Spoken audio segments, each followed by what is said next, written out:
Welcome back, students.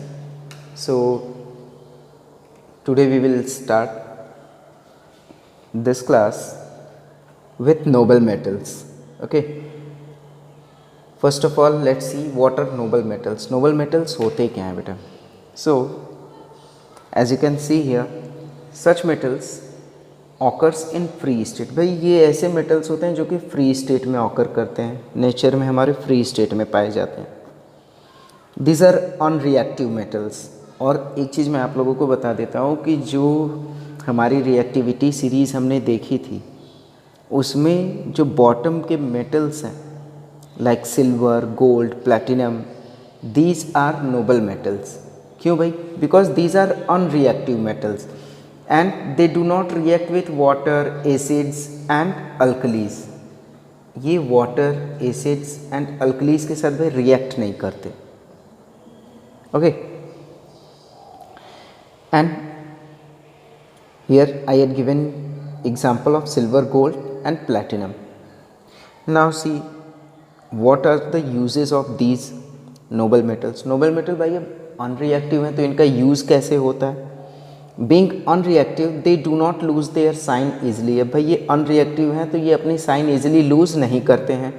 That's why we used to make ornaments. Silver, gold के ornaments तो हम लोग use करते ही हैं. These are use to give decorative and protective coat on other metals by electroplating. Electroplating के through हम लोग क्या करते हैं? इलेक्ट्रोप्लेटिंग करके हम लोग क्या करते हैं? मेनली सिल्वर, गोल्ड की बात करते हैं तो अदर मेटल्स पे हम डेकोरेटिव प्रोटेक्टिव कोट हम लगा देते हैं. ठीक है भाई. And next one is gold and silver also used for making high value coins. High value coins बनाने के लिए यूज़ किए जाते हैं gold, silver. Platinum is used in electrical gadgets. Platinum का यूज़ होता है इलेक्ट्रिकल गैजेट्स के लिए. एंड ऑल्सो बेटा international standard of weight and measures. जो भी इंटरनेशनल स्टैंडर्ड पे वेट और मेजर्स हैं उनको बनाने के लिए हम लोग यूज़ करते हैं प्लैटिनम इरिडियम के एलॉयज़ का. प्लैटिनम और इरिडियम दोनों मेटल्स के एलॉय का यूज़ करते हैं for what? For making international standard of weight and measures. Okay. And one more thing, being highly priced. भाई इसकी कीमत तो ज़्यादा होती ही है नोबल मेटल्स की. All of you know that. Then what will we do? हम लोग करते क्या हैं भाई? जब हम देखते हैं कि हमारे यहाँ की इकोनॉमी जो है वो उसकी कंडीशन बहुत ठीक ठाक नहीं चल रही है, then we are going to invest our money in noble metals. Clear? हम लोग क्या करते हैं? गोल्ड में इन्वेस्ट कर देते हैं.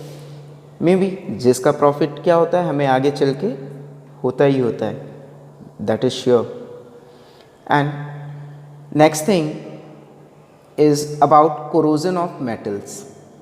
Corrosion of metals means होता क्या है? It is the process by which materials like metal means metals जो होते हैं बेटा ये being eaten slowly when exposed to air and moisture. जब भी हम यदि एयर और मॉइस्चर में मेटल्स को छोड़ देते हैं तो ये क्या होता है? इन पे एक लेयर डिपॉजिट हो जाती है और वो लेयर क्या होती है? वो धीरे धीरे उनसे अलग हो जाती है मेटल्स से. तो हम वही कहते हैं कि it is being eaten slowly.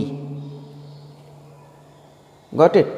Like आप लोगों ने देखा होगा जैसे कंस्ट्रक्शन के लिए यदि घर पे जो आयरन रॉड्स आती हैं उनको हम कुछ दिनों तक अगर बाहर छोड़ देते हैं खुले में तो हम देखेंगे कि उस पर एक लेयर पड़ जाती है. उसमें से कुछ जो मेटल टाइप के ही होते हैं वो हम चाहें तो वो रिमूव हो जाते हैं ईजिली. ठीक है? हम कहें तो एक ब्राउनिश लेयर.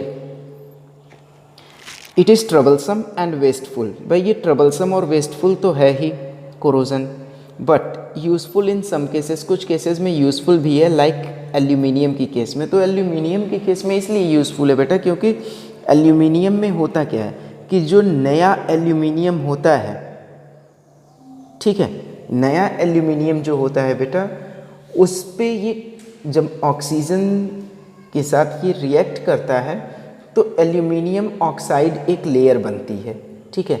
और उस लेयर के बाद वो लेयर क्या होती है बेटा, वो लेयर हेल्पफुल होती है इसकी किस चीज़ के लिए, टू प्रिवेंट फर्दर कोरोजन, जो आगे होने वाले कोरोजन होते हैं उनको ये लेयर रोक देती है। ओके, नाउ सी रस्टिंग एक जनरल सी चीज़ है, you all know about it, but I want to tell you formation of a layer of iron oxide. Iron oxide की एक लेयर फॉर्म होती है बेटा आयरन सरफेस पे when iron is being expose to air and moisture. जब भी iron जो होता है वो एयर और मॉइस्चर की प्रेजेंस में जाता है, कांटेक्ट में जाता है, it starts a formation of layer of iron oxide on it, and this process is called as rusting. Some other metals also being corroded like copper gets corroded in moist air। बेटा copper जो है ये moist air में corrode होता है। पहले ये क्या होता है, फर्स्टली टर्निश होगा, then it change to dark brown या ब्लैक में कन्वर्ट होता है, then finally it change into green. Clear? और जो ग्रीन कलर होता है बेटा that is a mixture of copper compounds, वो कॉपर कंपाउंड्स का ही एक मिक्सचर होता है जो कि ग्रीनिश हो जाता है। Next one is silver gets corroded only if air. भाई सिल्वर इजीली कोरोड नहीं होता है, बट कोरोड होगा। कब कोरोड होगा, जब एयर पॉल्यूटेड होगी। किस चीज़ से पॉल्यूटेड होगी, with sulphur compounds, and it forms a black layer of silver sulphide. ठीक है, कोरोड होगा जब एयर पॉल्यूटेड होगी सल्फर कंपाउंड से, और सल्फर कंपाउंड्स क्या करते हैं, वो सिल्वर के साथ रिएक्ट करके सिल्वर मेटल के साथ वो फॉर्म करते हैं उन पे एक सिल्वर सल्फाइड की layer. Okay, next is about aluminium. I had already told you, मैंने आप लोगों को बता दिया था कि एल्यूमिनियम क्या करता है, एक कोट फॉर्म करता है एल्यूमिनियम ऑक्साइड का when it is being exposed और reacts with oxygen, and it protects from further corrosion. Okay, now see as we had discussed about corrosion. भाई कोरोजन के बारे में हमने तो जान लिया, but how can we prevent corrosion, कैसे हम इस कोरोजन से बच सकते हैं। So let's see, it can be prevented by, पहली चीज़ तो भाई सिंपली हम ये जान लेते हैं कि हम यदि मेटल्स को अलाउ नहीं करेंगे to come in contact with air तो ये कोरोड नहीं होगा। Okay, but for that we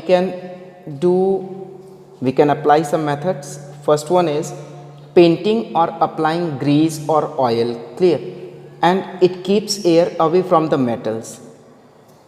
ठीक है, हम पेंटिंग या फिर ग्रीस या ऑयल अप्लाई करके हम कर सकते हैं, ठीक है, लेकिन ये क्या करता है,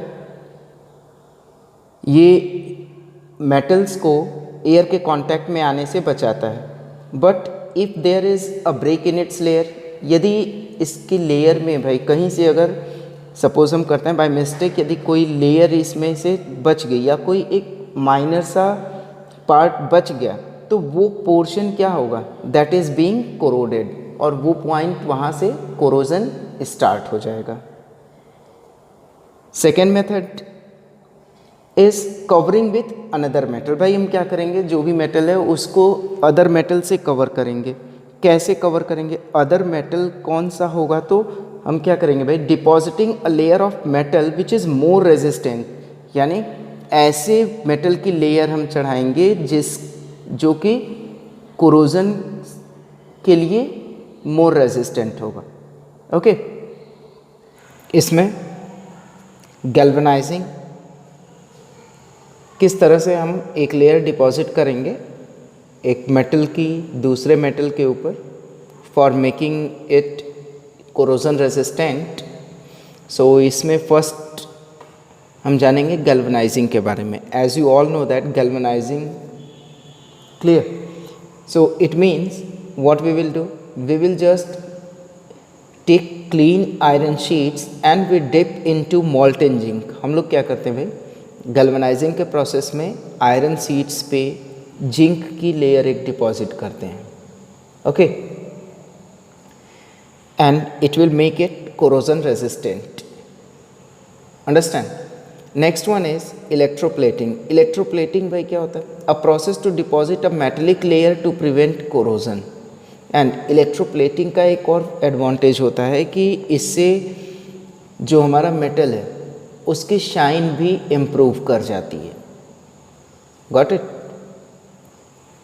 Now another method is anodizing of aluminium. Aluminium की anodizing means हम क्या करते हैं, we just form a layer of aluminium oxide on aluminium by passing an electric current through sulfuric acid and keeping aluminium as anode. aluminium को हम anode की तरह use करते हैं and we just pass an electric current through sulfuric acid. By this way we just try to deposit a layer of aluminium oxide on other metals. So this is all about how can we prevent corrosion by covering a metal with another metal. Okay, एक और चीज़ आती है इसमें, that is alloying. Alloying means we just mix two metals together. दो या दो से ज़्यादा metals को हम आपस में mix करते हैं to obtain a new one with some new properties. तो भाई जब भी हम कोई metals को combine करेंगे आपस में तो हमें जो new metal मिलेगा उसकी properties भी कुछ new होंगी.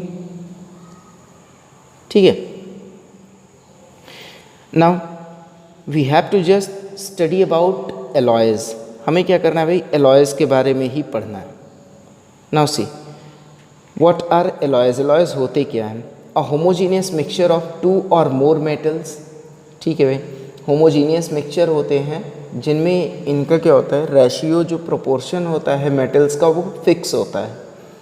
और वन और मोर metals and a non metal, या फिर हम एक या एक से ज़्यादा मेटल्स और non metal, usually we use carbon, we use to combine them and to form alloys. So alloys बनाने का रीज़न क्या होता है भाई, हम बनाते क्यों हैं? तो फर्स्ट ऑफ ऑल पहली चीज़ जो होती है, it can be done to increase the strength of metals. भाई हमारे पास जो भी मेटल्स प्रेजेंट है प्योरेस्ट फॉर्म में, हम उनकी स्ट्रेंथ को और भी बढ़ाने के लिए, उनको और भी टफ बनाने के लिए, उनको और भी हार्ड बनाने के लिए हम क्या करते हैं, एलॉयज का फॉर्म करते हैं. Second thing is it is done to make metals more resistant to attack by chemicals or atmospheric corrosion. हम ऐसा alloying करते हैं भाई. यहाँ पे हमने दिखाया कि alloying क्यों की जाती है, just to prevent corrosion. Okay, and also to make metals more resistant to attack by chemicals. Clear? And last thing, we will do it to change the properties of metals as we had studied here. जैसा हम लोगों ने अभी पढ़ा कि जो नया metal बनता है, जो नया मेटल हमें मिलेगा दो मेटल्स को कंबाइन करने से, उसकी प्रॉपर्टीज़ भी डिफरेंट हो जाएंगी. So just we form alloys to change the properties of metals also. Okay. So students, this is all for this class, and in our next class we will discuss about some alloys. हम लोग कुछ alloys के बारे में, उनकी properties, उनके uses के बारे में पढ़ेंगे. So this is all for today's class.